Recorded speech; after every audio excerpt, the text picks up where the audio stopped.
amigos, bem-vindos ao Gente que Fala ao vivo de meio-dia a 1 pela Rádio Trianon, AM 740 São Paulo, Rádio Universal, AM 810 Santos e AltV, www.altv.com.br. Na AltV, reapresentação às 6 horas da tarde. Nosso site www.gentequefala.com.br, nossa página Facebook/programa Gente que Fala, o Twitter à sua disposição também, @GenteQueFalaM, o WhatsApp é o 11 974012235 e o telefone à sua disposição, também São Paulo, 11 5052 6622. Participando desta edição de Gente que Fala, o engenheiro Felipe Sigolo, que é secretário executivo do Conselho do Patrimônio Imobiliário. Felipe, prazer tê-lo aqui. Prazer. Muito bom. Também o advogado Sérgio Niemeyer, que está conosco nesta edição de Gente que Fala. Prazer tê-lo aqui. Prazer é meu, Zancompé, mais uma vez. É a primeira vez com você. E o programa Gente que Fala é sempre um programa com muita audiência, muita interação do ouvinte, daquele que nos assiste pela internet. E são debates interessantes. E eu cumprimento a todos que estão aqui. O desembargador Américo Angélico, que é presidente do IASA, Instituto dos Advogados de Santo Amaro. Américo Angélico, que bom tê-lo aqui. Muito bom dia, Zancopé. Um prazer aqui de Casa Nova. Eu felicito a todos aí por essa nova instalação, esse novo passo aqui da Rádio Trianon. E parabéns aí, estamos aqui para mais um programa. Que será muito bom. Vamos iniciar falando sobre a Operação Lava Jato. Presos na sexta-feira pela Operação Lava Jato, 23 suspeitos de participação. Sérgio, me ajuda. São suspeitos ou acusados? Não, são suspeitos, não é? Acusados aí, só depois da denúncia. Sim. Né? O termo suspeito está certo. A gente, jornalista, o termo suspeito está certo, Zancopé. Correto. É verdade. Agora, eu, como advogado, não participo de nenhum, não defendo nenhum desses suspeitos, investigados. Não é só isso, são suspeitos. São suspeitos então, e investigados. Deixa eu encerrar aqui. Tá. Então, eu repito, preso na sexta-feira pela Operação Lava Jato, 23 suspeitos de participação em esquema de superfaturamento de obras e pagamentos de propina em contratos da Petrobras, que teria movimentado 10 bilhões de reais. Eles prestam os depoimentos desde sábado e ficarão detidos pelo menos até amanhã, quando se encerra o prazo de prisão temporária. A presidente Dilma Rousseff defende-se do envolvimento, afirmando ser a favor das investigações e que elas podem mudar o Brasil para sempre. Desembargador Américo Angélico, advogado Sérgio Niemeyer, Felipe Sigolo, quem eu posso... Eu vou começar porque eu sou uma pessoa, os ouvintes já me conhecem de outros carnavais, e eu coloco lenha na fogueira para o debate. Então, eu quero começar dizendo o seguinte, Zancopé. O que me preocupa com a Operação Lava Jato é o fato da delação premiada. Não que foi um avanço na nossa... Eu não acho que seja um avanço do modo como ela tem sido aplicada. A delação premiada, ela deve e deveria, primeiro, deveria ser empregada em busca de evidências que constituíssem provas cabais do delito que está sendo investigado.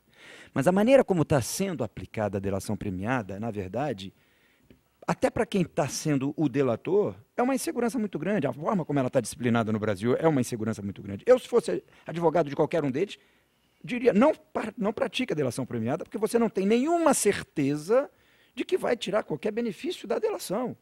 A delação premiada, como, por exemplo, existe nos Estados Unidos, que é o modelo de delação premiada que se conhece, ela efetivamente contribui para a revelação de todas as facetas do crime, mas ela também efetivamente representa um benefício para aquele que contribui com essas investigações, ainda que tenha participado do crime. Ele vai saber antecipadamente qual é o benefício que ele vai ter. Aqui no Brasil, não. Que no Brasil é uma promessa no escuro, é uma promessa às cegas.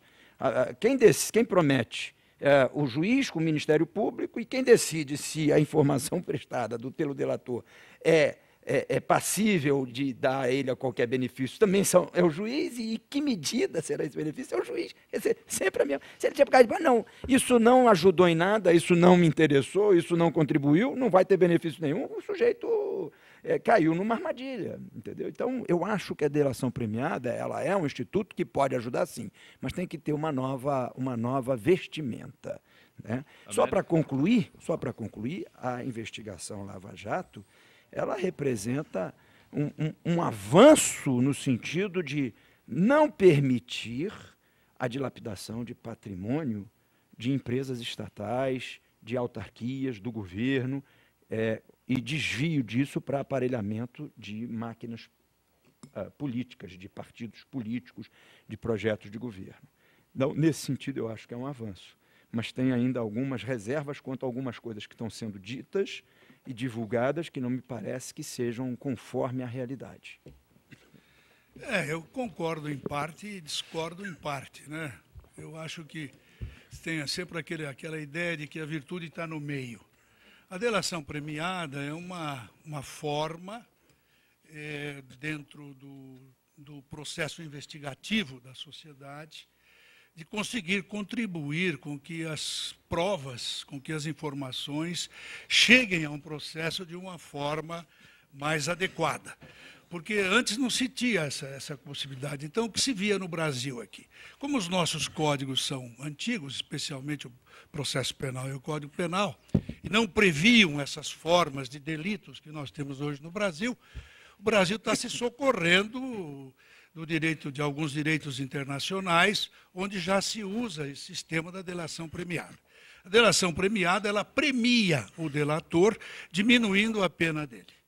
Então, em virtude dele passar menos tempo na cadeia, ele revela fatos que ele não revelaria se assim não fosse. Então, o que aconteceu no Brasil? O sistema criminal do Brasil ficou, pela antiguidade dos códigos e pelo brilhantismo dos advogados, criamos uma impossibilidade de punir aqui os culpados. Então, o que aconteceu? Criou-se aqui no Brasil o manto da impunidade. O número grande de recursos que nós temos e a falta de adequação da lei aos tempos modernos fizeram com que a delação premiada fosse um avanço, até no sentido de possibilitar e oportunizar essas provas. Ora, o fato do delator falar uma coisa, isso do processo investigativo vai ser provado. Ele disse, então, vamos lá procurar, vamos buscar as provas concretas para que depois haja o que nós chamamos do devido processo legal. Então, tem sido uma coisa muito positiva, porque esses fatos estão sendo revelados aqui e nós estamos já diante de um problema com certos encaminhamentos que até então não tínhamos visto. Foi uma dificuldade muito grande nós conseguirmos alguma coisa no mensalão.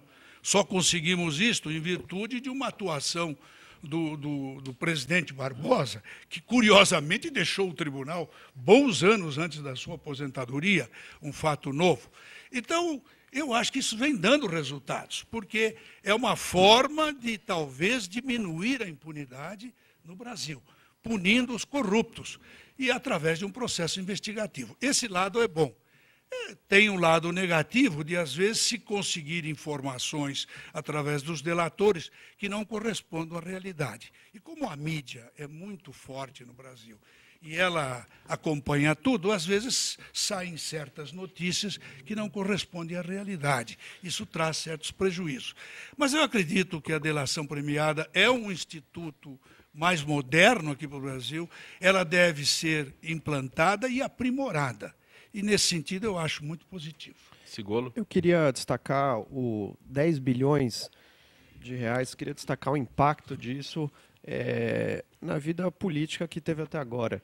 Vocês imaginem, em 6 eleições, os partidos que hoje estão no governo federal, o PT, o PMDB, o PP, se beneficiaram desses recursos, desse esquema.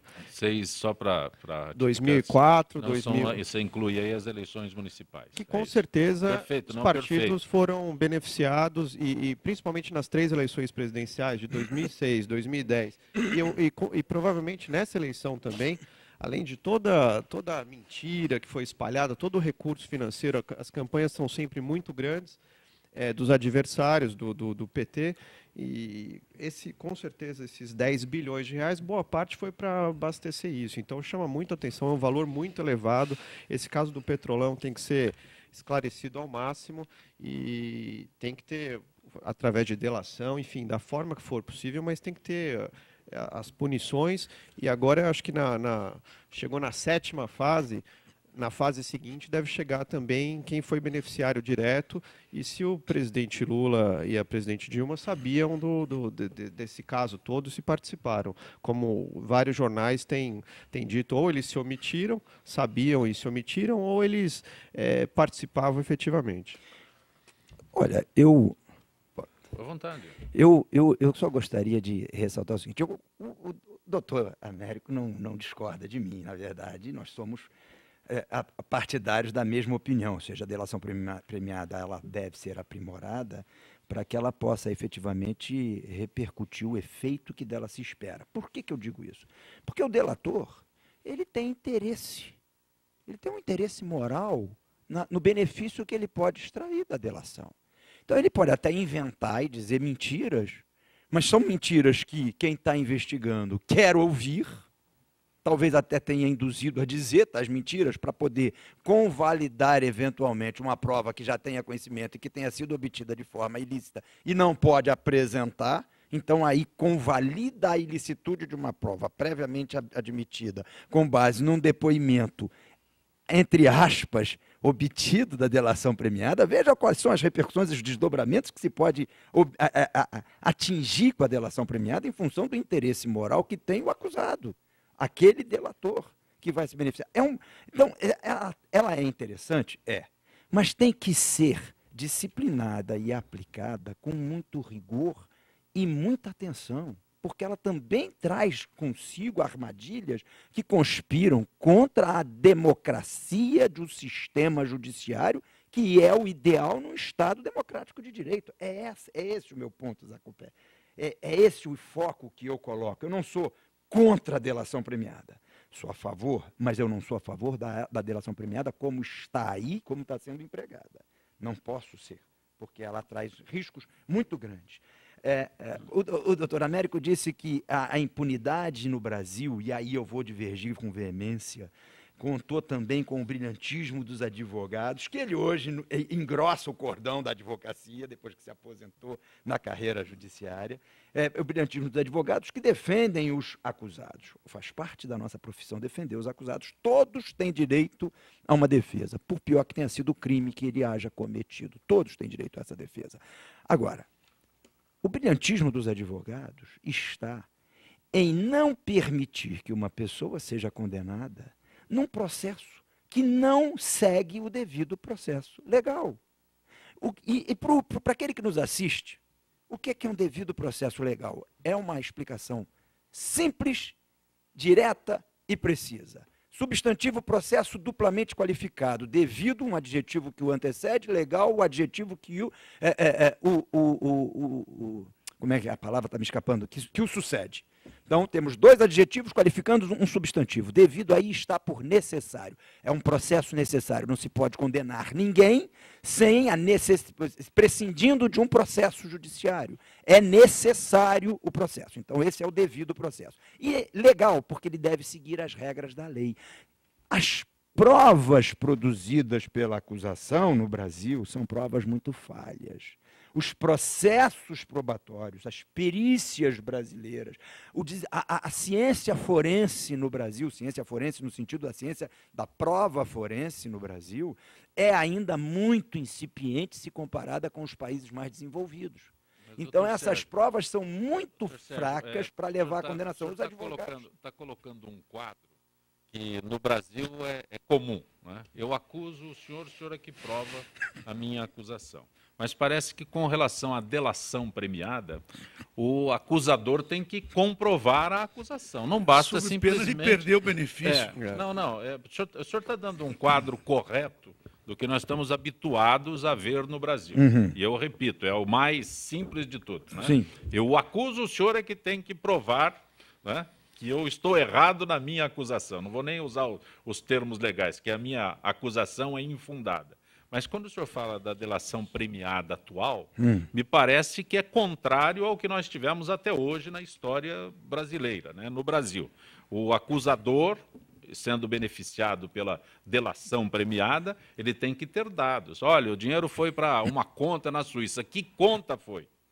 O dinheiro, fulano recebeu o dinheiro. Como ele recebeu, de onde ele recebeu, qual é a origem? O problema... Não, sim, eu quero teria, pois é, eu sou o teria que ser da isso, história. teria que ser assim, mas não necessariamente é, porque, Mas veja, como, então, não necessariamente, porque aí vem um Então- acusa, o outro também acusa. Aí, infelizmente, no Brasil, existe aquela ideia de que um indício não é prova, mas um conjunto de indícios pode Caracteriza uma prova. caracterizar uma prova. Aí não é verdade. Continuam sendo indícios. E o problema um dos problemas da delação premiada é esse. Então, vamos pegar a Operação Lava Jato. O Roberto Costas faz um depoimento. É um indício. Sim. O Youssef faz outro depoimento convergente com esse do Roberto Costa.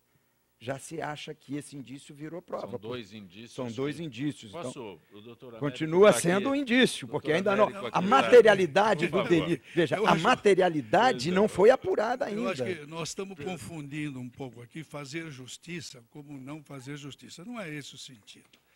Porque o benefício da delação premiada, ele é atribuído àquele que faz o depoimento, desde que as provas realizem como concretas. Se for mentira, É o que eu ele coloquei. perde, A ele acusação- perde. a Ele acusação perde o é que o benefício. dinheiro foi enviado Ele por não uma sabe conta. sequer doutor qual é o Sérgio- benefício. O doutor Sérgio está falando de um jeito que está falando do quadro da justiça, como se no Brasil não se fizesse a justiça. Pelo menos se procura fazer a justiça, isso que é importante. Mas a não adequação das leis ao problema atualizado da necessidade que nós temos, por exemplo, o problema da maioridade criminal, que todos isso nós discutimos, então impede a própria perfeição de se conseguir a justiça. A delação premiada é mais um passo para melhorar a justiça. É claro que ela tem que ser aprimorada. Os defeitos do Brasil são os defeitos do Brasil. Tem fatos muito concretos. Eles têm devolvido dinheiro. Aqui nós estamos falando de Eles, 10 bilhões, nós eles. estamos falando de 10 bilhões de eles. reais. Veja, Se eles. não usarmos aqui Mas- todos os meios de prova cabíveis, existentes, vai ser mais um dinheiro que desapareceu. Não, mas veja, Precisamos eles, acabar com isso. Pois é, mas eu Sigolo ia- está colocando um Queria- item mas do eu- Sigolo. Os delatores, além dos depoimentos, eles estão. A conta no exterior é Dele, essa, eu estou dele. devolvendo. dele delator. Então, Mas isso envolve só ele. É a materialidade do delito só dele, delator. Doutor Sérgio, Não envolve, por exemplo, como doutor você Sérgio, disse, Sigolo, você disse Só o tem um seguinte, detalhe, ele pagou 10 mil reais de fiança, 10 mil de Quem custas. deu Não, dinheiro não, a ele, sim. né? Quem Pois deu é, mas é em dinheiro relação a ele? ele. Quem deu a propina? Veja, pô? um instante, dele em relação ao Ninguém próprio questionou delator. isso, né? Não, não, Sim, mas, mas é em ele relação ganha ao 20 próprio mil delator. reais por mês e tem 20 Mas eu não estou milhões de questionando dólares isso. no banco. Aí não é mais delação. Aí não é delação. Aí é confissão. É uma coisa diferente. Não, ele É o tá- delator. é uma o delator diz, informação. olha, eu passei, eu participei. É uma informação, tudo mais. veja Agora, bem. eu estou devolvendo 70 milhões de reais, que o Roberto Costa parece É estar um devolvendo é um 70 milhões de reais. depoimento. É ele. Isso não é mais delação, isso é confissão. É ele quem Não, está está devolvendo. dentro da delação. Veja, A delação eu é acho isso, um contar perigo, o ocorrido. eu acho um Que perigo. foi feito a revelia da lei, a revelia Eu acho um da perigo. gerência da empresa do ponto de vista legal.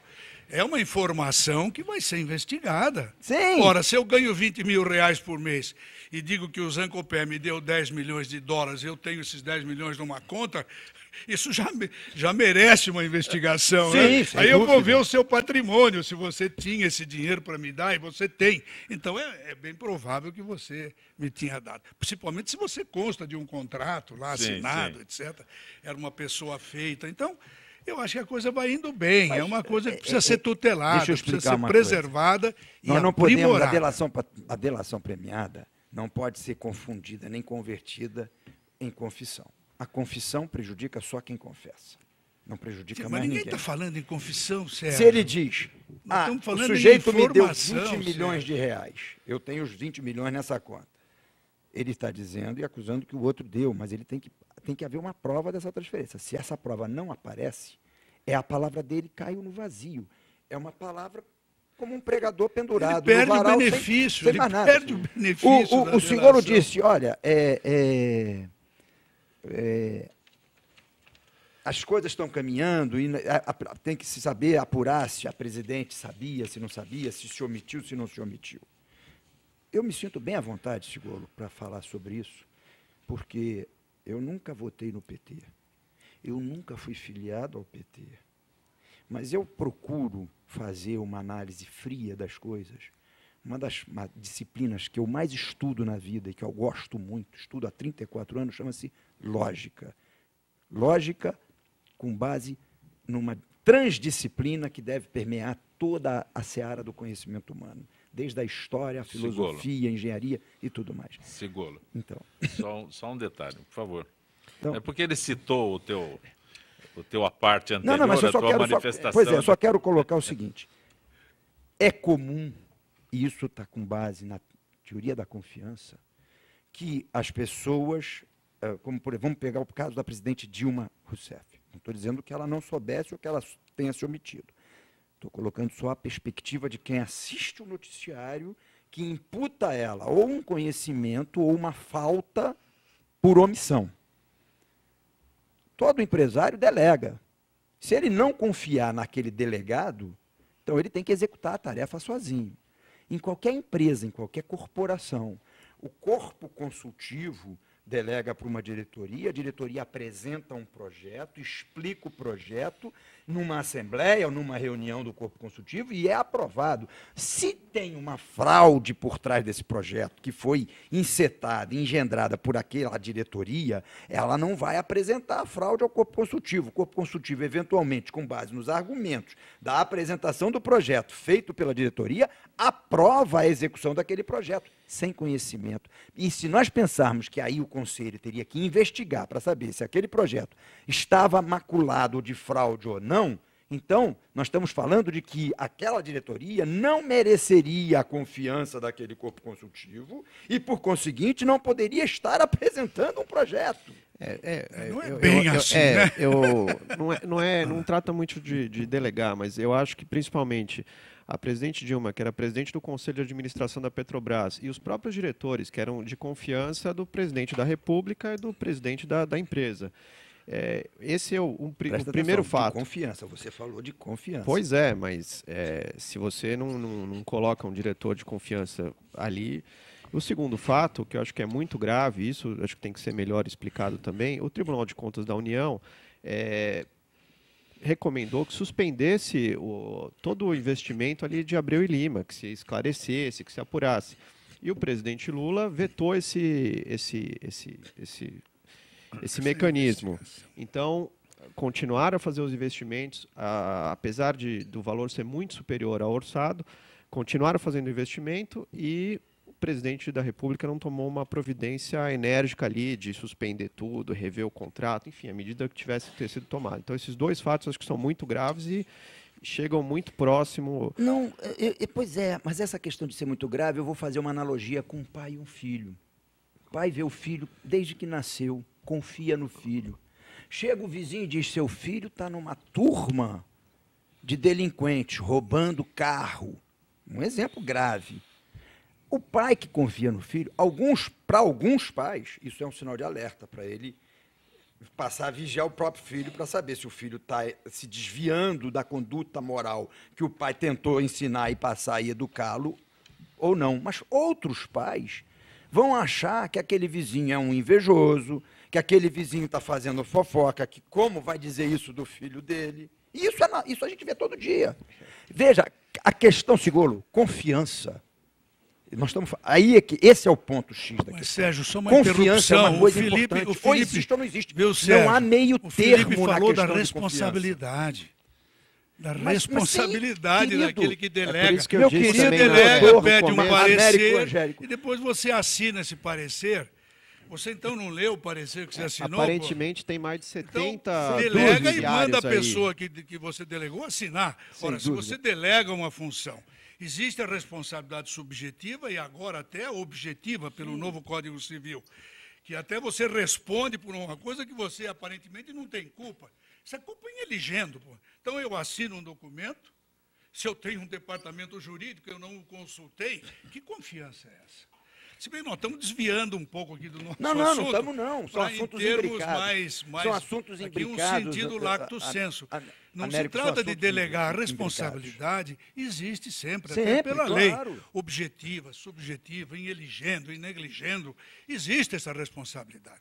Eu acho que nós temos que prosseguir um pouco aqui na nossa pauta, porque esse assunto é tão variado que nós teríamos que ter uma outra situação, algumas horas, e entrarmos assim mais dentro do devido processo legal, como para explicar para o ouvinte o que estaria acontecendo.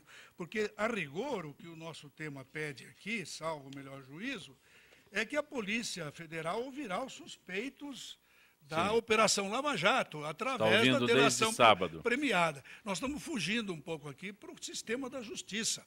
Acho que não é bem o objetivo. Fugindo bastante. Mas é um tema importante, porque não dá para falar de uma coisa sem pensar na outra. Né? Aqui, ele pode... Eu vou abrir um espaço aqui. Você está acompanhando Gente que Fala pela Rádio Trianon, AM 740 São Paulo, Rádio Universal, AM 810 Santos e AltV, www.altv.com.br. Retornaremos em instantes. A Câmara de São Paulo convida você para debater o Orçamento 2015. Ele vai ajudar a melhorar a nossa cidade. Será a sua chance de indicar os investimentos necessários em seu bairro, como mais recursos para a saúde, transporte público, moradia e lazer. Aproveite essa oportunidade e venha para as audiências públicas. Estamos esperando por você. Participe!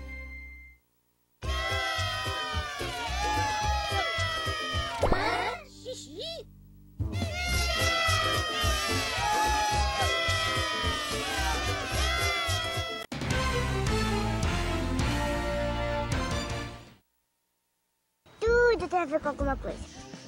De onde vem a água que a gente bebe? Da torneira. Ih, nada a ver.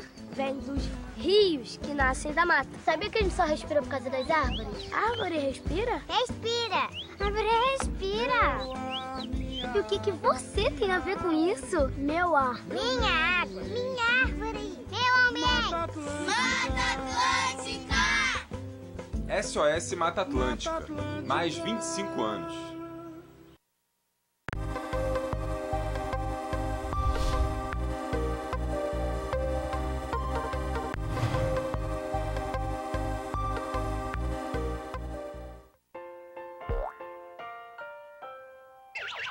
Em 2014, serão diagnosticados 69 mil novos casos de câncer de próstata.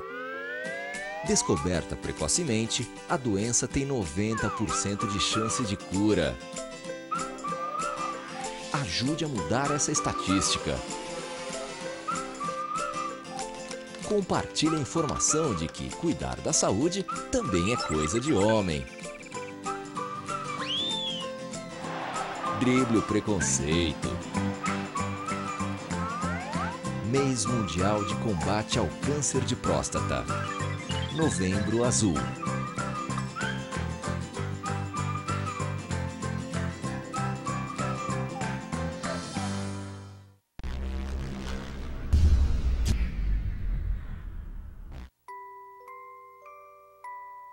As nossas recordações são os nossos maiores tesouros.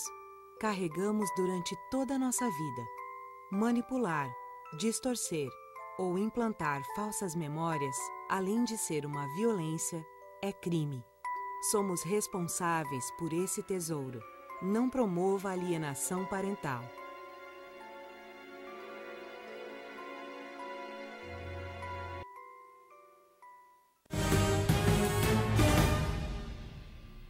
Você está acompanhando Gente que Fala pela Rádio Trianon, AM 740 São Paulo, Rádio Universal, AM 810 Santos e AltV, www.altv.com.br, com reapresentação às 6 horas da tarde.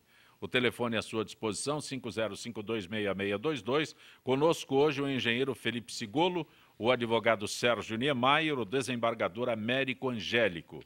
O Já está afastado das funções de desembargador. Aposentado.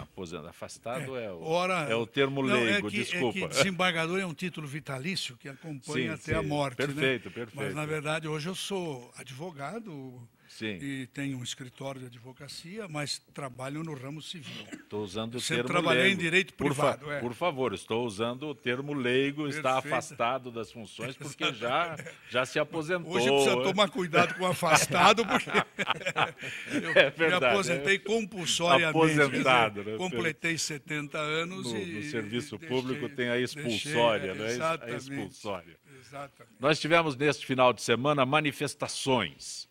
Um grupo de 5 a 6 mil pessoas, segundo a Polícia Militar, concentrou-se em frente ao MASP, fechou os 2 sentidos da Avenida Paulista sábado e pedindo o impeachment da presidente Dilma Rousseff. 5 trios elétricos dividiram os manifestantes. Um grupo menor defendeu a volta da ditadura militar e seguiu para a frente de um quartel, enquanto o outro grupo, com mais manifestantes, pediu a anulação das eleições. Sigolo. Não, eu acho que tanto a volta da ditadura quanto a anulação das eleições, acho que é um grupo muito pequeno, isolado, é um pouco da... 10 mil pessoas. Não, mas é dentro da manifestação, os principais líderes da manifestação, inclusive o senador por São Paulo, o Aloysio Nunes, estava, as principais figuras, até desde o Lobão, enfim, outros líderes desse movimento, ninguém defende isso. Defende radicalmente a democracia, defende investigação, apuração da corrupção, mas não essa intervenção militar. Isso é um pequeno grupo que de qualquer jeito, acho que vai resolver no imediatismo. Eu acho que é importante a gente aqui defender as instituições, continuar defendendo a democracia e continuar exigindo. O impeachment acho que é uma consequência. Mas quem defende a democracia não pode falar em impeachment. Se ficar provado que a presidente Dilma tem crime de... Enfim, eu acho que é uma consequência. Agora, é muito relevante, é muito legítima essa manifestação. É impressionante que a população saia às ruas e tão perto da eleição. Tem um clima de insatisfação, tem um clima... o presidente Fernando Henrique falou bem na sexta-feira, os que ganharam estão atormentados, não sabem o que fazer, não podem sair, andar na rua, então, enfim, tem esse clima de insatisfação que a presidente Dilma tem que dizer agora como é que vai ser o segundo governo, o segundo mandato.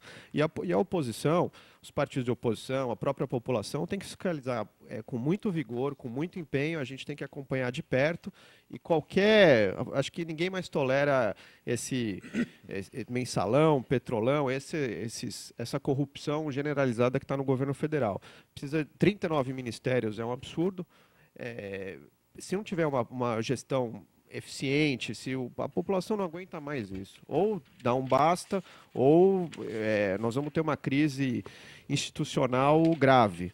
Então, é muito relevante nesse momento, tão perto da eleição, que 10 mil pessoas saíram na Avenida Paulista pedindo, enfim, cada um pedindo um pouco a bandeira, mas acho que basicamente manifestando a sua insatisfação e mostrando que a população está nas ruas e está para defender o país. Todo mundo quer um país melhor, todo mundo quer que tenha, que a gente tenha um governo decente que possa ter orgulho.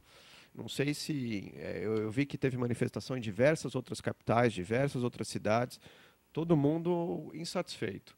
Isso que o governo federal tem que mostrar que veio. Américo. Realmente o clima aqui é um clima de insegurança, um clima de insatisfação, porque a sociedade brasileira não tem educação que deveria ter, não tem a estrutura de saúde que deveria ter, não tem a estrutura de segurança que deveria ter. Enfim, a sociedade está indignada com a falta dessa estrutura que normalmente o país já deveria ter isto. E, obviamente, o culpado maior disso passa a ser o governo que está na gestão. Fosse ele A ou fosse B, diante dessa ausência de estrutura, o governo é o maior responsável por isso. Mas, de uma certa forma, já se fala em reforma tributária, já se fala em reforma política. Desculpa, Américo, faz tempo que fala isso. Pois é, então, agora com essa visão nova da sociedade, que começou há alguns meses, com o sentido de manifestar-se publicamente, era um costume que não havia no Brasil. E o pessoal começou a ir para lá. Então, o que acontece? Isso é democracia, mas também tem os limites do vandalismo, da anarquia, dessa coisa toda. Então, o que nós vimos aqui? A eleição terminou, mas a insatisfação continua. Porque o governo precisa esboçar, precisa depois demonstrar que ele vai procurar realizar aquelas coisas que foram ditas durante o período da eleição. E agora o povo vai cobrar isso, e está começando a cobrar. E precisa realmente cobrar. Nós precisamos de uma reforma tributária. Não podemos ter 28 partidos, quer dizer, isso só facilita a corrupção, só facilita a desorganização. Os Estados Unidos são 2 partidos. Inglaterra, praticamente 3 partidos. Estados Unidos tem 126 partidos registrados. É que na corrida só o republicano e os democratas. Mecanismos lá tem até partido nazista. Então, o que acontece? Né? Aqui a pessoa muda de partido, muda disso, muda daquilo. A legislação e lá permite que estamos numa situação se concorra até sem filiação partidária. Agora, ditadura, tem aqueles fãs da ditadura que vão morrer sendo fãs da ditadura. Sim. Mas a ditadura não traz resultado nenhum. Veja, por exemplo, o Brasil louva Fidel Castro, louva Cuba. Né? Fidel Castro é o mais antigo ditador do universo. Eu entendo, por exemplo, que a política atual no Brasil, através da democracia, está tentando uma autarquia. Uma autocracia. O que quer dizer? Ditadura sob as vestes de uma democracia. Ou seja, eu vou tomando conta de tudo. Sim. Eu vou tomando conta de tudo e, de repente, o país está sob meus cuidados. Então, por exemplo, como é que você pode gostar de uma democracia se você, como cidadão, fica sabendo que o Brasil participou da construção de um porto em Cuba, quando os caminhões aqui ficavam impedindo até o tráfego aqui na Imigrantes, em Paranaguá, por falta de estrutura de levar a soja para o exterior. Então, estamos investindo em porto lá fora, por acaso foi em Cuba, né? Coincidência. A nossa estrutura aqui está ruim.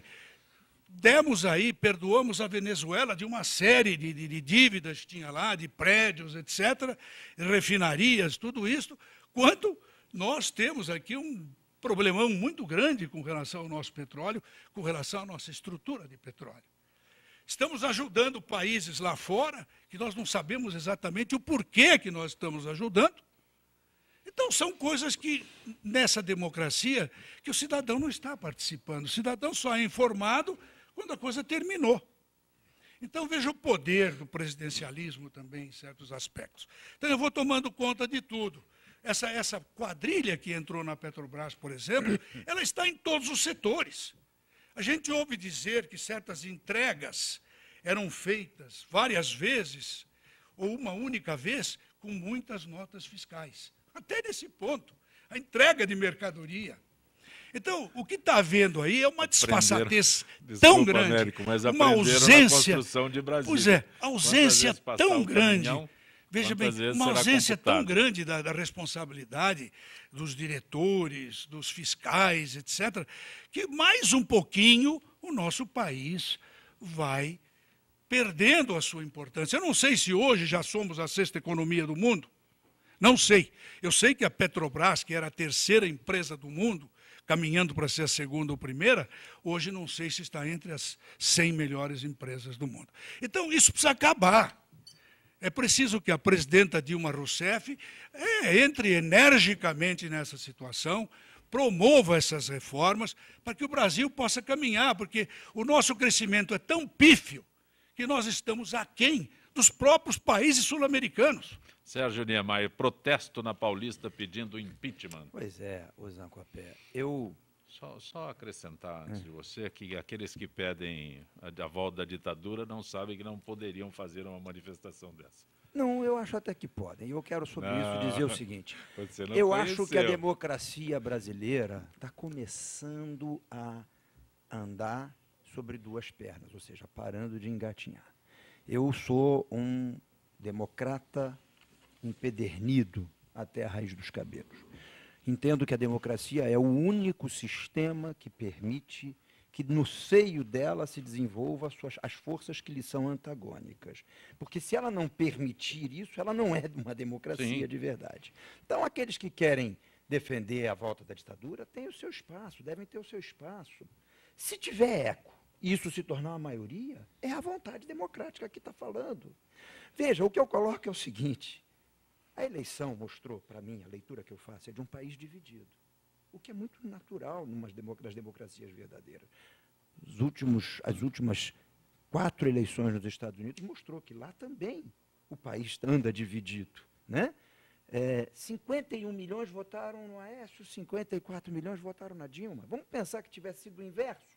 As manifestações que hoje nós estamos vendo seriam o contrário daqueles que teriam sido derrotados nas urnas e partidários da presidente da República, Dilma Rousseff, que é a grande vitoriosa dessas eleições.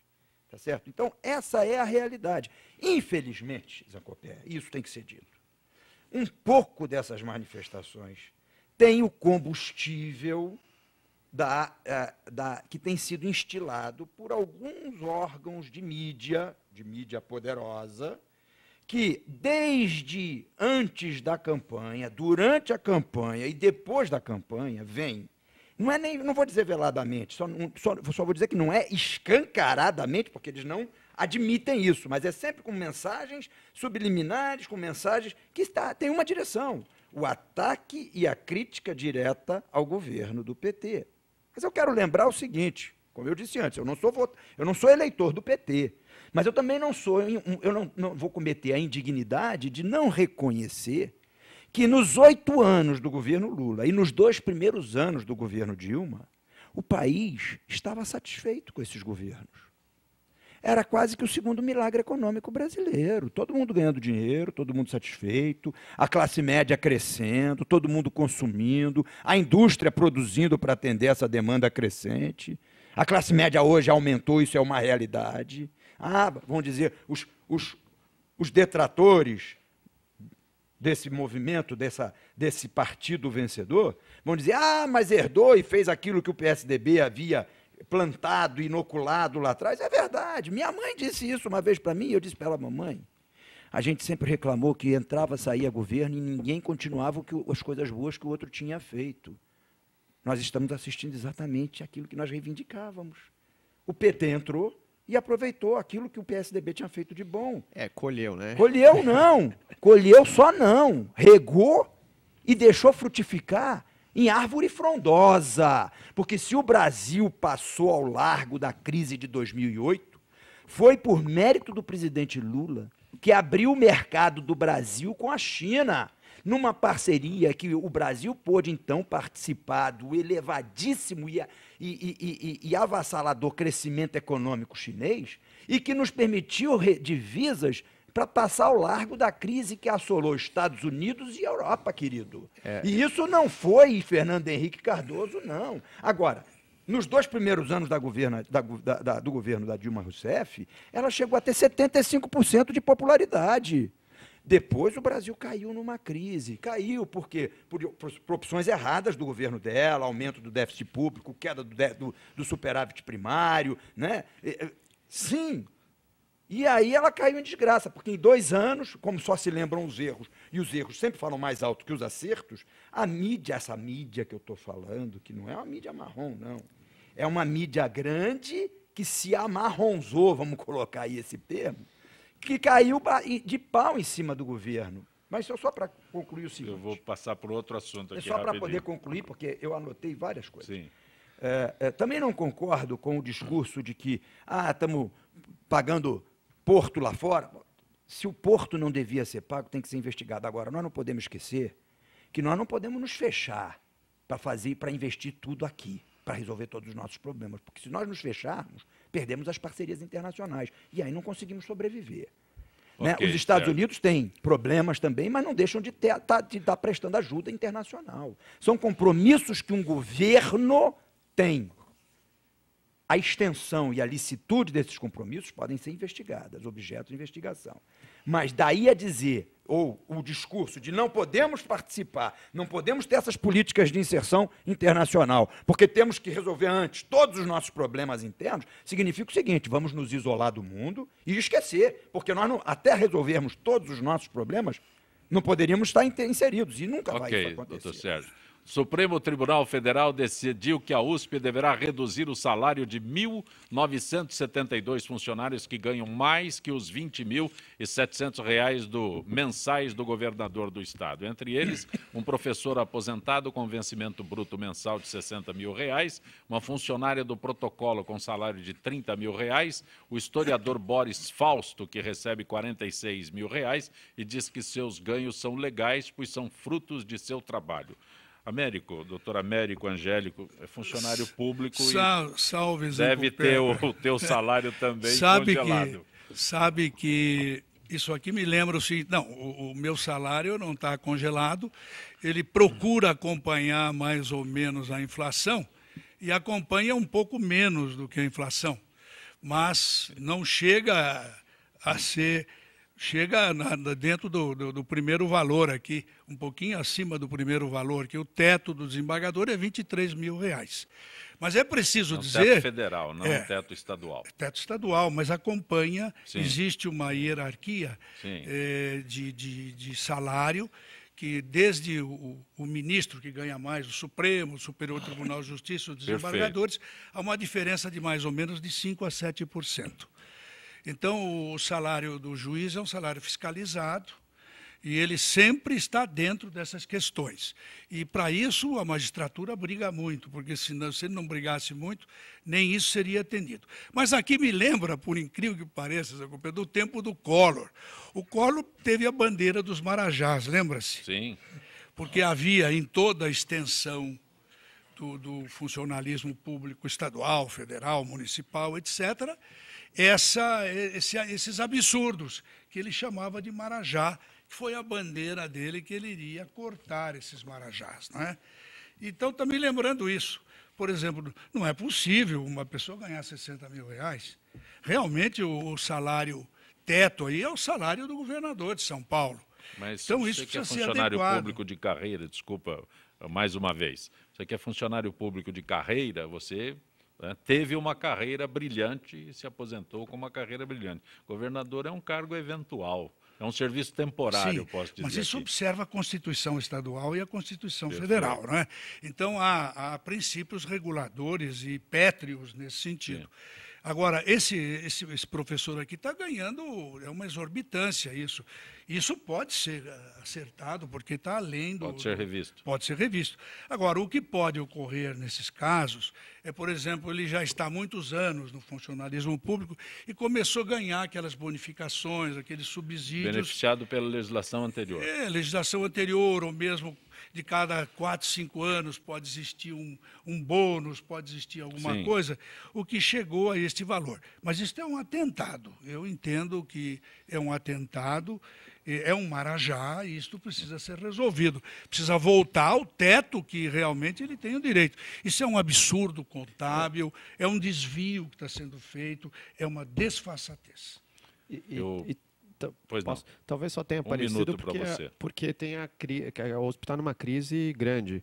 E acho que foi relevante a USP agora publicar todos os salários, dar transparência e corrigir essas eventuais distorções. Aí é importante que tenha mais transparência, mais gestão, e a USP também, como as outras universidades, precisam de mecanismo para como é que sustenta tudo isso.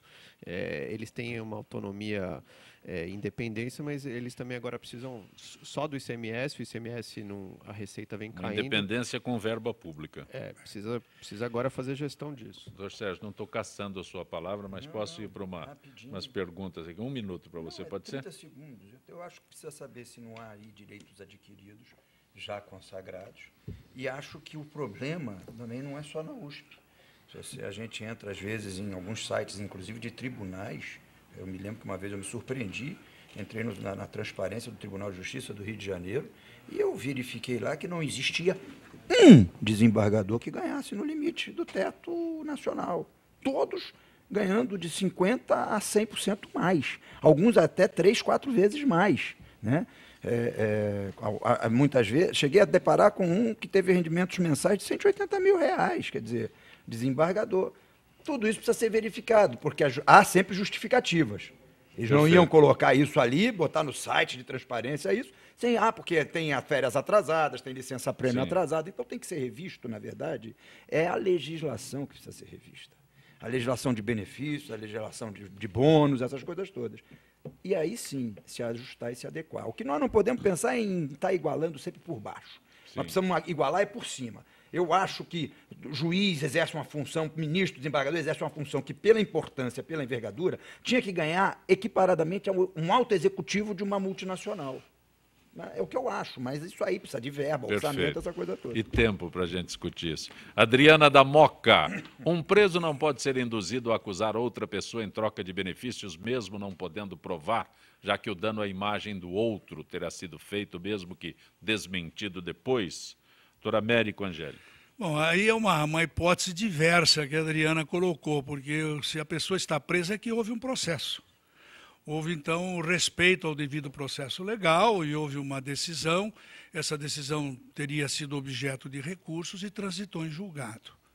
Então, ele está sendo preso através de uma sentença com trânsito em julgado. Quer dizer, ele foi preso justamente. É diferente, porque durante... Aí repete a pergunta que eu fiz no início do programa, suspeito ou acusado?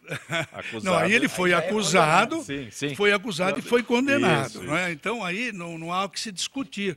E essa analogia, data máxima vênia, não procede para um raciocínio de encaminhamento.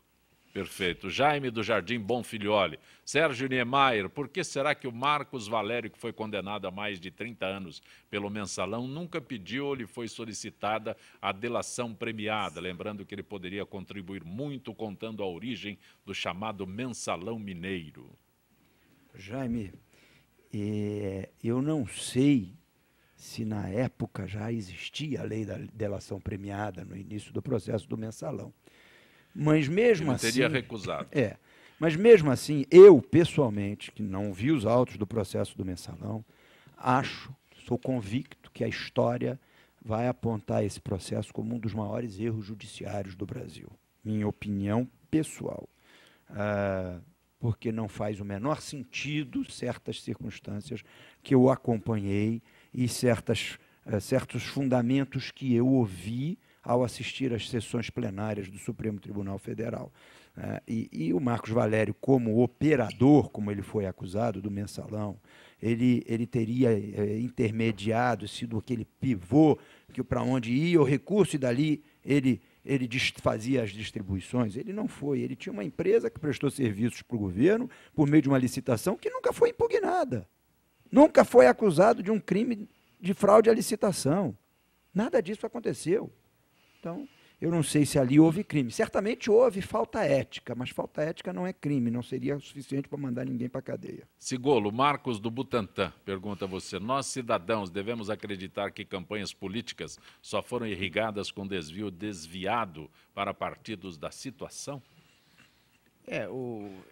A gente está comentando esse caso. Nesse caso, parece claro que realmente teve utilização, benefício, eles foram beneficiários. Basta ver, as campanhas do PT sempre foram muito superiores de qualquer outro adversário. Então, inclusive hoje eu li no jornal que pode ter sido lavado dinheiro de corrupção, enfim. Mas nas campanhas também tem que ter transparência, tem que ter o máximo de rigor. Tanto o Tribunal Regional Eleitoral quanto o Tribunal Superior Eleitoral, eles são rígidos nesse acompanhamento. Maria do Socorro, da Vila Guilherme. Pergunta da Maria do Socorro. É mais um comentário. Parabéns a todos do programa pelos ótimos convidados que estão esclarecendo o que é delação premiada, tão comentada, mas pouco entendida pela população. Não é fácil. Exatamente. Né? Estamos chegando ao final desta edição de Gente que Fala pela Rádio Trianon AM 740, Rádio Universal AM 810 Santos e AltV www.altv.com.br, com reapresentação às 6 horas da tarde. Sigolo, agradeço a gentileza da tua participação no nosso programa Gente que Fala. Você é secretário executivo do Conselho de Patrimônio Imobiliário, isso? Isso, do Governo do Estado. Governo do Estado. Eu queria agradecer, é um prazer, doutor Américo, doutor Sérgio, e a você, Zancopé. Obrigado pelo convite. Doutor Américo Angélico, desembargador, presidente do IASA, Institutos Advogados de Santo Amaro. Muito bom. Não consegue deixar Santo Amaro? Não, eu nasci lá, moro lá, e salvo o melhor juízo, devo morrer lá. Eu sou praticamente terceira geração, os meus filhos quarta geração e os netos já quinta geração, e todos sediados na Zona Sul, basicamente em Santo Amaro. E, a propósito, por força de Santo Amaro, eu conheci o Fausto Camunha quando ele trabalhava num jornal lá em Santo Amaro chamado A Gazeta de Santo Amaro. Isso faz... Desnecessário, desnecessário. Desnecessário, 1965. 1965. Desnecessário esse quando detalhe. o Fausto trabalhou como repórter nesse jornal de Santo Amaro. Uma carreira então brilhante fico muito feliz em ter estado aqui, espero ter contribuído de uma forma, cumprimento meus colegas de mesa e o Zancopé aí pela feliz orientação. Eu agradeço. Doutor Sérgio Niemeyer, agradeço muito a tua gentileza de participar do nosso Gente que Fala. Zancopé, o prazer foi meu. Dizer que o programa conduzido por você, ele tem um colorido especial. Você é muito gentil. Quero desejar longa vida ao desembargador Américo Angélico, agora colega advogado, porque ele falou que vai morrer em Santo Amaro, que seja daqui a muitos anos, né? Assim seja. Porque todos nós queremos viver o máximo possível, embora Deus tenha nos pregado uma peça, quando a vida começa a ficar boa, ele começa a nos tirar as forças. É verdade, não é Sérgio, verdade? obrigado, Mas, Sérgio. de qualquer forma, eu quero agradecer a você que nos ouve, que nos assiste, porque é em razão de você que nós viemos aqui debater, trazer nossas opiniões e, enfim, para que o programa tenha esse brilho todo. Gente que Fala tem na direção-geral o jornalista Fausto Camunha, diretora de produção Zenilda Salvato, redação Raela Brandão e Pedro Esquiavon. Na pauta, José Carlos Sicarelli, produção cultural Ricardo Godoy, na rádio Trianon, Neildo Neres, Cléo Rodrigues Benebenê, na direção da AltV Alberto Luquete, na técnica James Eduardo, Iago Matsumoto, Célio Teixeira e Arthur Endler. Estaremos de volta amanhã, 13h. Na sequência, Trianon, Marcos Calazans. Grato.